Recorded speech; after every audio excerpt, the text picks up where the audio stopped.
What's going on, guys? Welcome back to the channel. Today we're going and picking up a jet boat. Yep, that's right, a jet boat. So hopefully me and the family can have some fun this summer out on the water. Now this boat does have electrical issues and there's an engine that is all scraped up on the inside, so it probably got hot and scored the cylinder walls, aka a junk motor. But of course, we're bringing our borescope and tools to go and check it out to make sure we get a fair price. We'll see you there.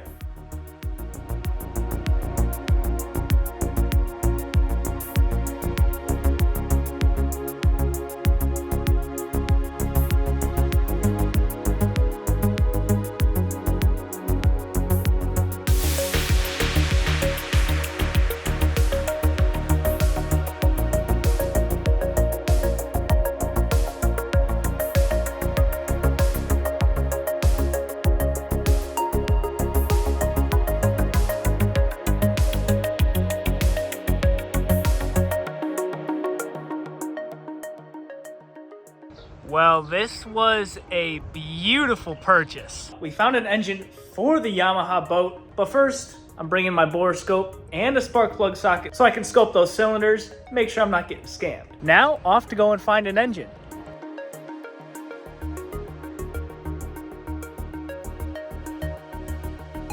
I found a used motor for this Yamaha jet boat about an hour and 30 minutes away. They are surprisingly hard to find, and this guy only wants $850 for this one. So if we borescope it and it's all good, we got $850 for him right here. You guys will see in a second if this motor's any good.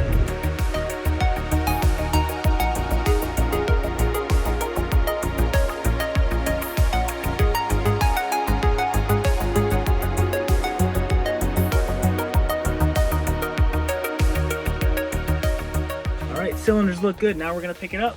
Sucker was actually pretty light. We got it in the back of the van. Decent. Spins over really nicely. It's got good compression as well. It's got 150 on each cylinder, which is fantastic. We've just got it bolted down on each side. It's a little wobbly, but won't be going fast. Now to head home. I borescoped all the cylinders. They looked good. There was only a tiny scratch on one of the last cylinders. I think that's on the port side. So other than that, everything looks great. I'm really happy with this motor. The engine was out of a hull damaged jet ski wave runner, which uses the exact same motor.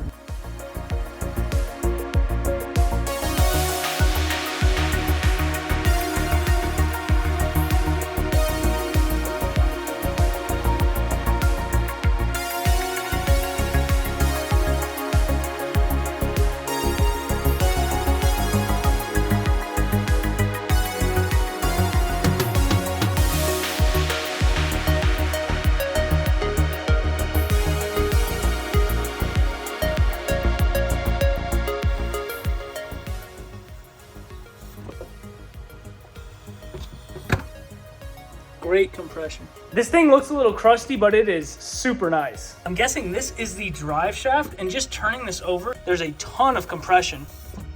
We've got our Yamaha engine number on the block as well, a ground cable, a hook for an engine lift to lift this sucker out of the jet ski or jet boat like I have, and it even came with engine mounts on two of the sides. Front one is broken and there's one missing on this side. Now the guy told me that this came out of a 2000 Wave Runner jet ski. It had hull damage, so it was completely toast, but maybe the engine mount on the front here had some damage due to the hull impact. Anyway, a phenomenal find. I'm excited to get this engine into the Yamaha Exciter.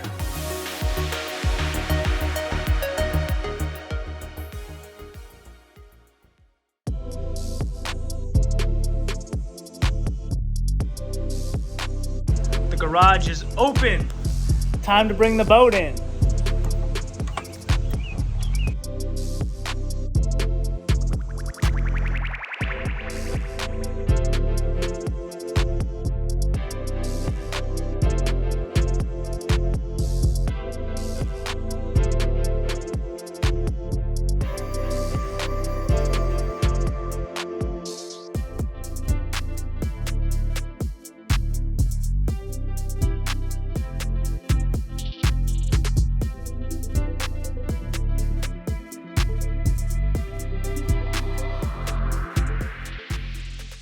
we're in the shop with the little bro on the boat. We have the engine cover off, just checking everything out right now. They left the battery disconnected, so we're gonna quickly connect these to the battery. Then we're gonna put in these keys and just see if anything lights up on the dash. We have a bunch of junk in the back here, and these things are seized. I cannot get them loose. See the water splashes around. We gotta figure out how to get these out though. So do you know what this saying is? What do you think this means? I don't know. Think about it. What color is the boat? Blue by blue.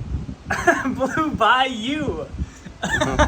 Yamaha, blue by you. Makes sense, right? Sure. This is an AC Delco battery. You can see the battery life, green, black, and white. When you look down that hole, it's green. So we got a good battery. Now, you might be wondering, why is there 2 keys? Well, there is 2 ignitions. One key is for the left engine, one key is for the right engine. We got a shoes off policy in this boat. We've got one key, put that in there. The left key, L for the left engine, we'll put that in there. Let's see what happens if we turn it on. Wait a minute, it was on start. Oh, got a light on. What about this? Oh, I heard something. Okay, so both of these keys are on and the light is on this little fuel gauge. Now there's also a radio. Got our transmission right here, forward, neutral, reverse. The throttle thrusters for the engines. There's also a fuel turn on for the right engine and the left engine. So we'll turn those on, and a choke as well. Oh, interesting. But we know there's damage to the engine, so I'm gonna just turn these off, and we're not gonna try to start it. It would be cool, but unfortunately we know we need to do some work first. Turn that off, turn that off. We have ACC, lights, horn, music, windshield wipers. What? I don't know what that is. Is that a... Oh, that's the bilge pump. It's a boat, and then it has water at the bottom. Then we have a fan as well. I don't know what that is. Dude, there's some funky buttons on this thing. We have both of our gauges, and the mechanic who looked at this before I bought it said that these gauges were not working. We are gonna take this whole shell off and replace these gauges, but first, the engine is our first priority. In order to pull this engine out, you have to lift up this massive cover on the top, but it only stops right about there. So little bro's gonna get in here, he's gonna hold it, and we're gonna take the bolts off of the hinges on both sides, and then I'm gonna do all 4 screws at the rear and lift this whole thing off as one piece. Already doing our first little bit of fixing on the boat. This hinge was a little bit loose, so we're tightening up the screws that are holding it in. Yeah, not loose no more. Close it up. Perfect. First fix done.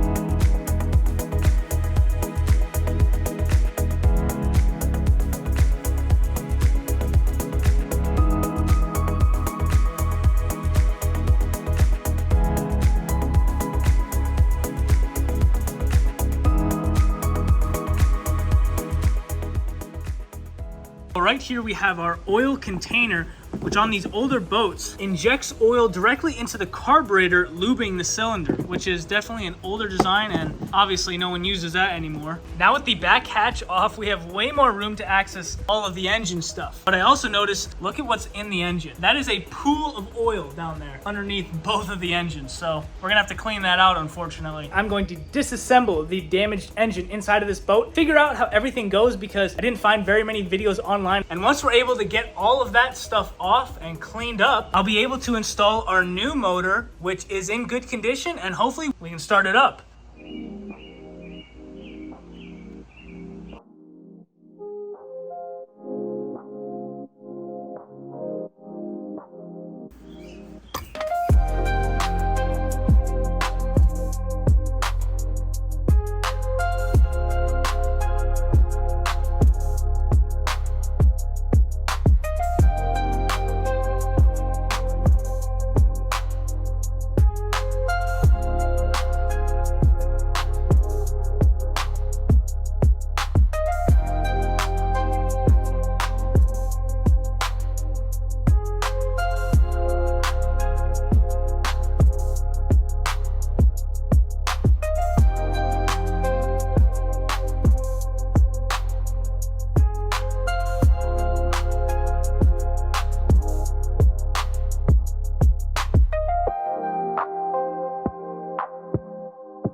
Well, we have disconnected just about everything, including all of the wires coming from the big junction box back there. And you might be wondering how we disconnected from the jet drive. Well, with all of the engine bolts out,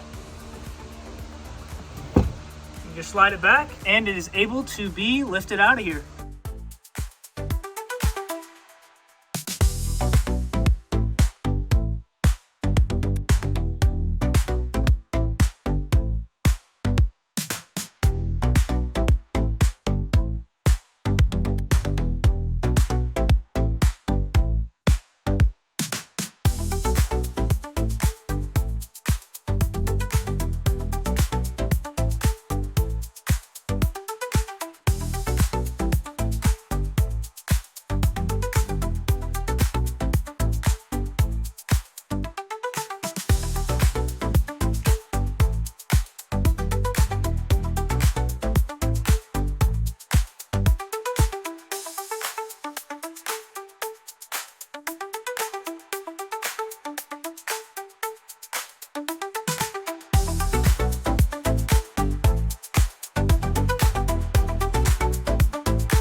The oil pump and Bro, there's so much clumps.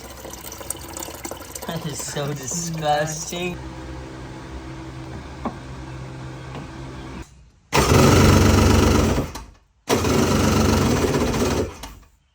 so what could we be doing wrong? Disassembling both sides of the carburetor, and I have absolutely no idea what I'm looking at. See smoke going out the back. That's all I can see. You can? Yeah.